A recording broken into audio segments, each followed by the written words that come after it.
I just shot him in the butt a bunch. Alright, I'm pushing. Last intel? Man. I gotta reload.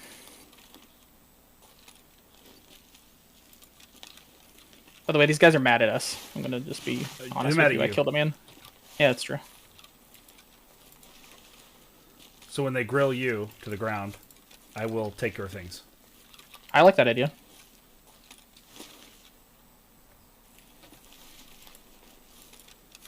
So where did you see him? Last known was at the end, going back inside. Okay. Mama, I killed him. I think you're quickly becoming a chat favorite, Mikey. Oh, I appreciate it. Are you guys in a? Are you in a bush over there? Yeah, near some stones. You gotta be very careful. That's a minefield. The one I just walked through. Yeah, that grass. Yeah, that whole grassy area. Yeah. Oh, well, you know what? It worked out. It did. Apology accepted. No stabbing. Rune Cloud.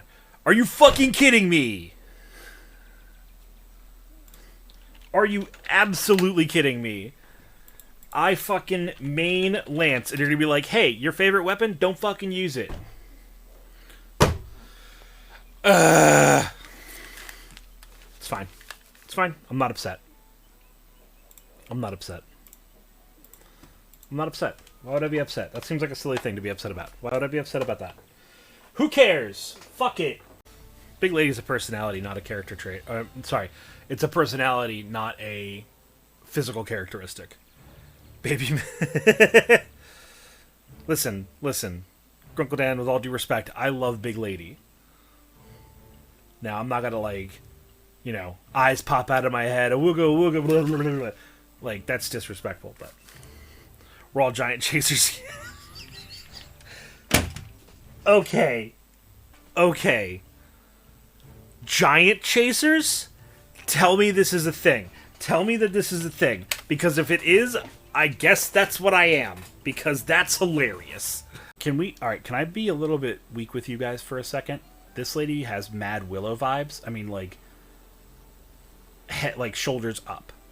Like, completely different body type than my wife, but she looks a lot like my wife, and it makes my heart flutter a little bit.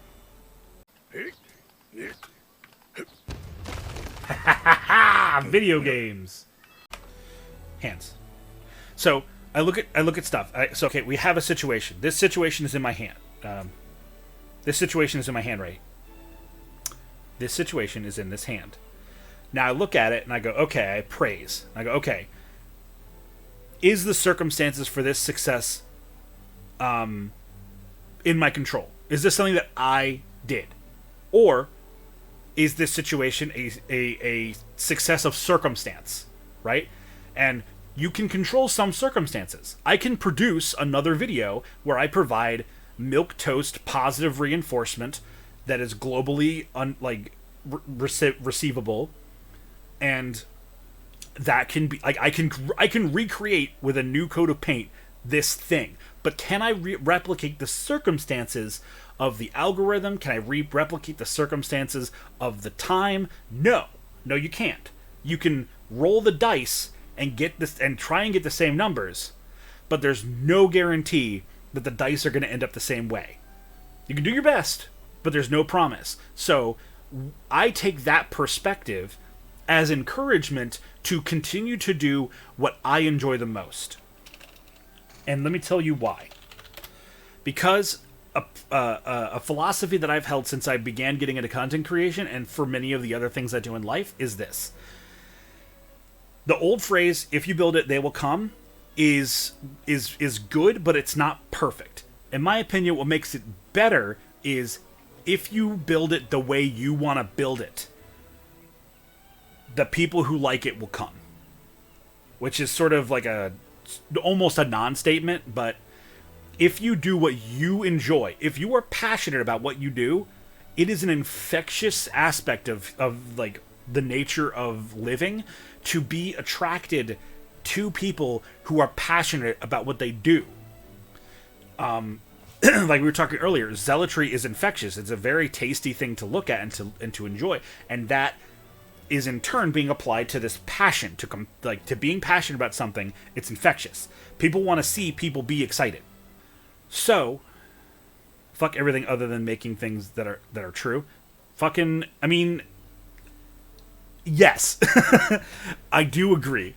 The limitations of the meat space do have their nasty truths, but I think Woody and we talked about this a lot. The goal is to always be making something that is true to the self. Make what you want to make. Do what you want to do. Don't just do the things you think that you're expected to do. Don't just do the shit that you think everyone wants you to do. Do the things that you want to do because it's what you're going to be passionate about, and that's what's going to bring people to your stream. It's good what people are going to make them click on your videos. These are the people that are going to make, they're going to talk about your shit. Like, Sasha, if I may use you as an example. Sasha is a streamer. She's a wonderful streamer. I adore her. And people like to check her stuff out. What makes people keep coming back to Sasha's channel? I mean, there's a lot of reasons. I can think of at least 2 reasons. But boob jokes aside. She's infectious in what she likes. She loves what she does. And every time I go and watch her stream, even if it's a game I don't like, I know I'm gonna watch her have a good time and kill it. That's what brings people watching people's content over and over and over again. It's sort of a watch the person, not the game type beat. Absolutely, Unborn Vessel. 100%. There are 2 different types of content creators when it comes to that sort of thing. There are the personality, and then there's the content. And there are people like speedrunners in particular, I think, is a really emblematic example of this. Those are streams where people are going for the content. Now, there's the counter argument that people are there for the person or the personality to watch them improve and learn a new skill set and yada yada yada and like display their skill, but that also blends that line into the content itself. Whereas, you can look at some of the largest content creators on the platform. These are people who do literally fucking everything. They do all kinds of shit, and what they bring to the table is not necessarily the content themselves. It's their personality. It's seeing that person be them. That's what's infectious. That's what gets people to come back. That's what convinces people from not wanting to listen to music or not wanting to watch their YouTube videos that they have on their watch later list that they're totally going to get back to before they have to go back to work on Friday. I'm not talking about myself.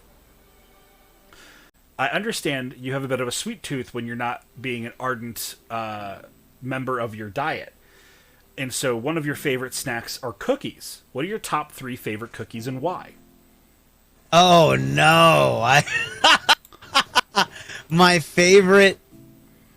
I'm such a cookie monster. I love cookies more than any snack, period. Mm-hmm. How did you know that? Oh, that's so good. Let's go, boys. That's what we want. Okay, sorry. No, that line of dialogue is exactly what I search for when I come up with these questions. So I understand that you have several tattoos. You've shown some of the flesh behind the bone in some captures recently. You have a tattoo of Flo. Is that right? Oh yeah. I want to get it. I don't even insure with Progressive anymore. Yeah, that was my not my very first tattoo, but it was the very first tattoo that I paid for with my very first tax return. This is why I get frustrated though when I get interrupted when I'm working. Mm-hmm. I get extremely frustrated because I don't like someone breaking my focus. Yeah, I mean, to sort of pull a joke from a movie like The Emperor's New Groove, like you disrupt my groove, like I'm in a zone and you've disrupted my method. It's very real. But that's why if I'm ever involved with anyone, I'm like, if you see my nose to the grind, please be wary that if you stop me from working, you will be met with grumpiness. Yeah. But eventually that kid calms down. It's their body goes into a state of homeostasis, which let me break that big college word down. Homeostasis. What'd you call me? That's majestic.